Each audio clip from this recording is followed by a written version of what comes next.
Hello good morning to all. Today Siragadikka Aasai ரிவ்யூவை பற்றி பார்த்துருவோம். எல்லோரும் ஒரு சப்ஸ்கிரைப் அண்ட் லைக் மட்டும் போட்டுருங்க.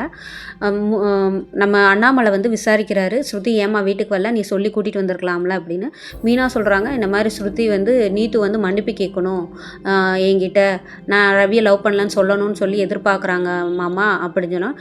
சரி, அப்புறம் திருப்பி முத்துட்ட கேட்குறாங்க, ஏன் ஃபோன் பண்ணலையா ரவி அப்படின்னா, இல்லைப்பா நைட்டு நாங்கள் பேசி ரவி ஃபோன் பண்ணா, இந்த மாதிரி நீத்து வந்து பழைய ஹீரோயின் மாதிரி நான் உன்னை லவ் பண்ணுறேன், நீ என்னை லவ் பண்ணலன்னு ரொம்ப அவனை போட்டு டார்ச்சர் பண்ணுது, அந்த பொண்ணு புரிஞ்சுக்கிறவே மாட்டேங்குதுன்னு வந்து முத்து வந்து தம்பிக்கு சாதகமாக ரவிக்கு ஏற்ற மாதிரி பேசுகிறாப்புல. இதுக்கு இடையில மனோஜ் வந்து ஒரு ஐடியா கொடுக்குறாப்புல ரவிக்கு, ரெண்டு பேர்த்தையும் மெயின்டைன் பண்ணு, சைலண்ட்டாக மெயின்டைன் பண்ணு நீத்துவை, அவளும் பணக்காக இருந்தான்ற மாதிரி அவரோட குறுக்கு புத்தி அதில் சொல்கிறாப்புல. அப்போ ரவியும் முத்துவும் அடிக்க போயிடுறாங்க. அதுக்கப்புறம் மீனாவும் கவலைப்படாதீங்க மாமா, நான் பூக்கடை திறக்க போகிறேன்ல, அப்போ வந்து அவங்கள எப்படியாவது கூட்டிகிட்டு வந்துடுறேன், நான் இன்வைட் பண்ணால் வருவாங்க, நம்ம சமாதானப்படுத்தி வீட்டுக்கு கூட்டிகிட்டு வரலான்னு சொல்லிட்டு அண்ணாமலைகிட்ட சொல்கிறாங்க. சரி, அண்ணாமலையும் சரி பார்ப்போம் எப்பயும் போலன்ட்டு போயிடுவாங்க. விஜயா எப்பயும் போல் மீனா பக்கமே ஜாடமாடையாக பேசும்போது அவங்க எப்பயுமே மீனா மேலே தானே பழி போடுவாங்க. அதை அண்ணாமலை பெருசாக நினைக்காம அவங்கவுங்க வேலையை போய் பாருங்கன்னு சொல்லிட்டு போயிடுறாங்க.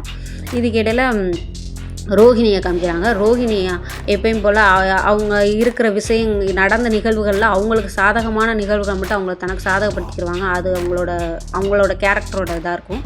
அந்த 275 வீட்டு ஆர்டரை அந்த மேனேஜரை போய் சந்திக்கிறாங்க. அவர்கிட்ட கேட்குறாங்க, இந்த மாதிரி அந்த ஆர்டர் என் வீட்டுக்காரால் தான் போச்சு, நீங்கள் தயவுசெய்து அந்த ஆர்டரை திருப்பி கொடுங்க, அந்த ஆர்டர் கிடைக்கலன்னு சொல்லிட்டு என்னை வந்து அவர் வீட்டை விட்டு விரட்டி விட்டார், அவருக்கு பணம் தான் முக்கியம், அவருக்கு பிஸ்னஸ் தான் முக்கியம், எங்களுக்கு டைவர்ஸ் வரைக்கும் போயிடுச்சு அப்படின்னு சொல்லிட்டு மனோஜ் மேலே எப்பயும் போல் பழி தூக்கி போடுறாங்க. பழி தூக்கி போட்டால் அந்த மேனேஜரே ஆச்சரியப்படுறாரு, என்ன இப்படி எல்லாமா நடக்கும், ஒரு பிஸ்னஸ்க்காக அப்படின்னு. இல்லை அதான் சொல்லி எப்பயும் போல் அவங்களோட பொய்யான வாதத்தை ரொம்ப கிளவராக ப்ளே பண்ணுறாங்க.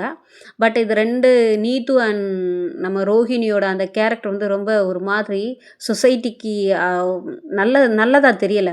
ஆனால் இப்படி உள்ளவங்க பெருகிக்கிட்டு வர்றாங்க, அது உண்மை தான். எவ்வளோ தப்பு செஞ்சாலும், எத்தனை பேர் வாழ்க்கை அழிச்சாலும் அதில் தனக்கு ஒரு நியாயம் இருக்குதுன்னு வாதாடுறாங்க பார்த்தீங்களா. அதுவும் கிளவராக ஆப்போசிட்டால் டென்ஷன் படுத்தி அவங்களோட நிம்மதியை கெடுத்து, பட் அவங்களோட லைஃப் எவ்வளோ தூரம் போக போகுதுன்னு சொல்லி இந்த டைரக்டர் எவ்வளோ தூரம் வைக்க போகிறாருன்னு தெரில. இந்த டாக்ஸிக்கால் அந்த நீத்து அண்ட் ரோஹிணி வந்து எவ்வளோ தூரம் சாதிக்க வைக்க போகிறாருன்னு தெரியல.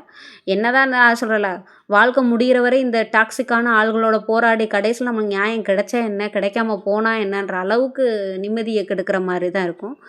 பட்டு இதுக்கு வந்து கொஞ்சம் அப்பப்போ ஒரு அடி கொடுத்து அவங்க திருந்துற மாதிரி கூட காமிக்க வேணாம். தப்பு செஞ்சால் தண்டனை கிடைக்குன்ற ஒரு ஐடியா வந்து க்ரியேட் பண்ணணும். அதோட மேனேஜரும் ஓகேன்னு சொல்லி